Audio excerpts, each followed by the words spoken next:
आज की कक्षा में हम पॉलिनेशन या परागण के बारे में पढ़ेंगे। परागण या पॉलिनेशन एक ऐसी प्रक्रिया है जिसमें किसी पौधे के पुष्प के परागकोश से निकले हुए परागकण किसी पुष्प की वर्तिकाग्र तक पहुंचते हैं। इस प्रक्रिया को ही हम परागण या पॉलिनेशन के रूप में जानते हैं। ये प्रक्रिया क्यों आवश्यक है या इस प्रक्रिया का क्या महत्व है? पॉलिनेशन की प्रक्रिया पुष्पी पौधों में या आवृतबीजी पौधों में युग्मक स्थानांतरण की प्रक्रिया मानी जाती है। किसी पुष्प के परागकोश में बने हुए नर युग्मकों का वर्तिकाग्र और अंडाशय में उपस्थित मादा युग्मक तक पहुंचने की प्रक्रिया परागण है। नर युग्मक और मादा युग्मक के संलयन की प्रक्रिया अर्थात निषेचन की प्रक्रिया अंडाशय में होती है। अंडाशय तक नर युग्मकों को पहुंचना होता है। तो नर युग्मक अर्थात परागकण या लघु बीजाणुओं का वर्तिकाग्र या अंडाशय तक पहुंचने की प्रक्रिया को हम परागण की श्रेणी में रखते हैं। परागण की जो प्रक्रिया होती है, कई बार इसमें माध्यम भी कार्य करता है और कई बार इसमें माध्यम की आवश्यकता नहीं भी होती। इसी आधार पर परागण या पॉलिनेशन की प्रक्रिया को दो मुख्य भागों में बांटा गया है, या परागण की प्रक्रिया दो प्रकार से हो सकती है। पहला प्रकार होता है, इसको कहा जाता है स्वपरागण या सेल्फ पॉलिनेशन। इसे हम ऑटोगेमी के रूप में भी जानते हैं। स्वपरागण किसे कहेंगे? ऐसी प्रक्रिया जिसमें किसी पुष्प के परागकोश में बने हुए परागकण उसी पुष्प की वर्तिकाग्र तक या उसी पौधे की किसी दूसरे पुष्प की वर्तिकाग्र तक पहुंचते हैं, तो इस प्रक्रिया को स्वपरागण या सेल्फ पॉलिनेशन कहा जाता है। सेल्फ पॉलिनेशन या स्वपरागण की प्रक्रिया एक ही पौधे या एक ही पुष्प तक सीमित होती है। यदि कोई पुष्प द्विलिंगी है, बाइसेक्सुअल है, तो स्वपरागण की कंडीशन उत्पन्न होती है। या यदि कोई पौधा जिस पर नर एवं मादा पुष्प एक ही पौधे पर अलग अलग उपस्थित है, तो उस परिस्थिति में भी स्वपरागण की परिस्थितियां उत्पन्न हो जाती हैं। परागण का दूसरा प्रकार होता है परपरागण, या इसे हम कहते हैं क्रॉस पॉलिनेशन। इसे एलोगेमी या जीनोगेमी के रूप में भी समझा जाता है।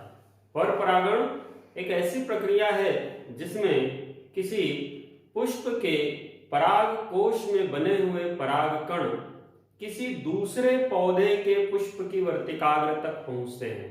यहाँ पर किसी दूसरे पौधे के पुष्प की वर्तिकाग्र तक परागकणों का पहुंचना परपरागण कहलाता है। सामान्यतः परपरागण एक लिंगी पुष्प में पाई जाने वाली प्रक्रिया होती है। हम यहाँ पर आज स्वपरागण की चर्चा करेंगे। स्वपरागण के लिए जो मुख्य चीजें हैं, पहली बात परिभाषा स्वपरागण की। दूसरी चीज होती है स्वपरागण के लिए क्या अनुकूलन है, किन परिस्थितियों में किसी पौधे में स्वपरागण हो सकता है। तीसरा हम पढ़ेंगे स्वपरागण का क्या इंपॉर्टेंस है, स्वपरागण का क्या महत्व है, अर्थात इसके क्या लाभ हैं और इसकी क्या हानियां हैं। तो परिभाषा मैंने आपको बता दिया अभी। वह प्रक्रिया जिसमें किसी पुष्प के परागकोश में बने हुए परागकण उसी पुष्प की वर्तिकाग्र या उसी पौधे के किसी दूसरे पुष्प की वर्तिकाग्र तक पहुंचते हैं, तो प्रक्रिया स्वपरागण कहलाती है। दूसरा बिंदु आता है यहाँ पर, उसको कहा जाता है अनुकूलन, एडॉप्टेशंस क्या है स्वपरागण के लिए, किन परिस्थितियों में स्वपरागण की संभावनाएं ज्यादा होती है।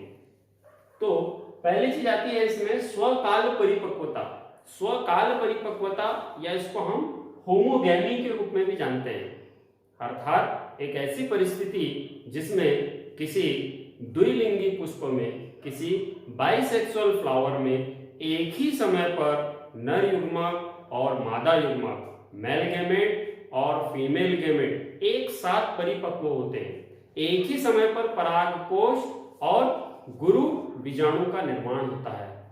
क्योंकि नर युग्मक और मादा युग्मक दोनों एक ही समय पर परिपक्व होते हैं, इसलिए इसको होमोगेमी या समकाल परिपक्वता कहते हैं। इस परिस्थिति में हमेशा स्वपरागण होता है और इसका उदाहरण होता है मिराबिलिस जलापा। इस पौधे में दोनों प्रकार के युग्मक एक ही समय पर परिपक्व होते हैं, जिसके कारण यहाँ पर हमेशा स्वपरागण की परिस्थिति उत्पन्न होती है।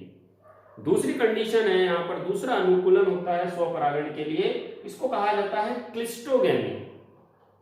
क्लिस्टोगेमी एक ऐसी अवस्था होती है जिसमें किसी पौधे के पुष्प खिलते ही नहीं, हमेशा वो कली अवस्था में ही बने रहते हैं। खिलने से तात्पर्य यह है कि उस पौधे के दल पुंज अलग अलग नहीं होते हैं, हमेशा बंद रहते हैं। उस बंद पुष्प के अंदर ही नर युग्मक और मादा युग्मक का अर्थात पराग कण का और गुरु बीजाणुओं का निर्माण होता है। तो ऐसे पुष्प जो कभी नहीं खिलते हैं, उन पुष्प के अंदर हमेशा स्वपरागण की प्रक्रिया ही पाई जाती है। इस प्रकार के अनुकूलन को हम क्लिस्टोगेमी कहते हैं। इसका उदाहरण मूंगफली के पौधे में भी देख सकते हैं, या ऑक्जेलिस नामक जो पौधा होता है उसमें इस प्रकार की प्रक्रिया पाई जाती है, या इस प्रकार के अनुकूलन हम देख सकते हैं।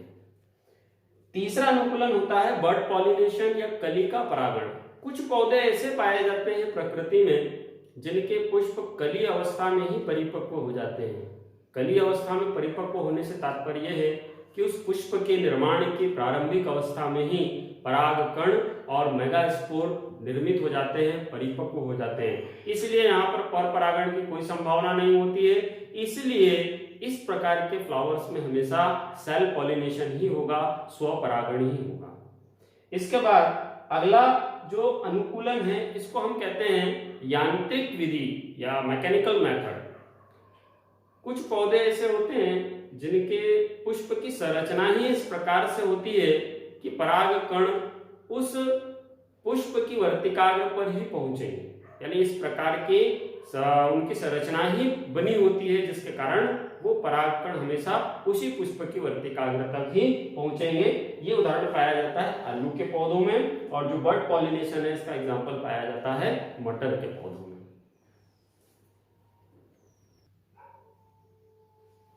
हम बात करेंगे स्वपरागण के महत्व की। स्वपरागण का क्या इंपॉर्टेंस है प्रकृति में। इसमें दो चीजें आती है, स्वपरागण के लाभ और स्वपरागण की हानि। अभी हम चर्चा करेंगे स्वपरागण के लाभ क्या है। स्वपरागण की प्रक्रिया में हमेशा कम पराग कणों की आवश्यकता होती है। कम पराग कणों की आवश्यकता होती है, अर्थात क्योंकि उसी पुष्प की वर्तिकाग्र पर पराग कणों को पहुंचना है, इसलिए ज्यादा पराग कणों की आवश्यकता नहीं होती है। ये एक लाभ है। जबकि हम पर परागण में देखेंगे कि वहां पर पराग कणों को एक पौधे से दूसरे पौधे तक जाना होता है, इसलिए वहां पर अधिक पराग कणों की आवश्यकता होती है। दूसरी चीज होती है, यहाँ पर स्वपरागण में हमेशा संभावनाएं अधिक होती है निषेचन की, क्योंकि उसी पुष्प की वर्तिकाग्र तक परागकण पहुंचेंगे, इसलिए यहाँ पर संभावनाएं हमेशा फर्टिलाइजेशन की सबसे अधिक होती है। तीसरा लाभ होता है यहाँ पर स्वपरागण में पुष्पों को आकर्षित, मकरंद, सुगंधित होने की आवश्यकता नहीं होती है। हम देखते हैं कि कुछ पुष्प ऐसे पाए जाते हैं जो बहुत ही अच्छे कलर्ड होते हैं, बहुत अच्छे सुगंध आती है, मकरंद का निर्माण होता है। इन सभी की आवश्यकता पर परागण के लिए होती है। स्वपरागण करने वाले पुष्पों को न तो रंगीन होने की आवश्यकता है, न ही मकरंद निर्माण की आवश्यकता होती है। इसलिए एक लाभ होता है कि पौधों को अतिरिक्त जैविक क्रियाओं का संचालन नहीं करना होता है। और सबसे महत्वपूर्ण चीज होती है स्वपरागण में, वो है शुद्ध लक्षण या किसी भी जाति की शुद्धता को स्वपरागण के माध्यम से लंबे समय तक बनाए रखा जा सकता है। ये स्वपरागण के लाभ है। स्वपरागण में दूसरा बिंदु आता है हानियां। स्वपरागण की क्या हानियां हैं, क्या नुकसान है। हम देखते हैं कि स्वपरागण की प्रक्रिया एक ही पुष्प, एक ही पौधे तक सीमित होती है, इसलिए यहाँ पर नए लक्षणों के उत्पन्न होने की संभावनाएं बहुत कम होती है। स्वपरागण की प्रक्रिया लगातार एक ही पौधे तक एक ही परिस्थितियों में संपन्न होती है, इसलिए यहाँ पर नई संततियों में रोग प्रतिरोधक क्षमता समय के साथ कम होने लग जाती है। स्वपरागण की प्रक्रिया में नई किस्म, नई जाति या जैव विकास की संभावनाएं बहुत कम होती है, क्योंकि नए प्रकार के लक्षणों के उत्पन्न होने की संभावनाएं यहाँ पर समय के साथ कम होती चली जाती है। स्वपरागण की प्रक्रिया में अनुकूलन की संभावनाएं बहुत कम होती है, क्योंकि एक ही प्रकार का जीन पूल होता है, एक ही प्रकार के जीन्स होते हैं, एक ही तरह के गुणसूत्र होते हैं और स्वपरागण है, एक ही पौधे तक सीमित प्रक्रिया होती है, इसलिए यहाँ पर अनुकूलन की संभावनाएं बहुत कम होती है। एक चीज है यहाँ पर बहुत ही इंपॉर्टेंट प्रश्न है ऑब्जेक्टिव का, थोड़ा सा विचार करें हम इस पर। ऐसा कौन सा पौधा है प्रकृति में जिसके फल भूमि के अंदर पाए जाते हैं? जमीन के अंदर किस पौधे के फल उपस्थित होते हैं? सामान्यतः हम देखते हैं कि जितने भी पौधे होते हैं उनके फल जो है हमेशा तने पर या वायवीय अवस्था में पाए जाते हैं, भूमि से ऊपर की ओर पाए जाते हैं। लेकिन एक पौधा और है ऐसा प्रकृति में जिसके फल भूमि के नीचे होते हैं। इस पौधे को हम कहते हैं मूंगफली। हम मूंगफली सामान्यतः देखते हैं कि ये मिट्टी से निकाली जाती है, इसको भूमि से निकाला जाता है। यहाँ पर जो प्रश्न बनता है वो ये होता है कि जियोकार्पिक क्लिस्टोगेनी अवस्था किस पौधे में पाई जाती है? जियोकार्पिक का मतलब होता है भूमि के अंदर फल का विकसित होना, और क्लिस्टोगेनी का मतलब ये होता है कि पुष्प का न खिलना। ऐसा पौधा जिसके पुष्प नहीं खिलते हैं और फल मिट्टी के अंदर या भूमि के अंदर निर्मित होते हैं, इसमें एग्जाम्पल आता है मूंगफली। इस प्रकार से ये स्वपरागण की प्रक्रिया हुई। आगे हम पढ़ेंगे परपरागण, क्रॉस पॉलिनेशन। आज की कक्षा में हम स्वपरागण ही पढ़ेंगे।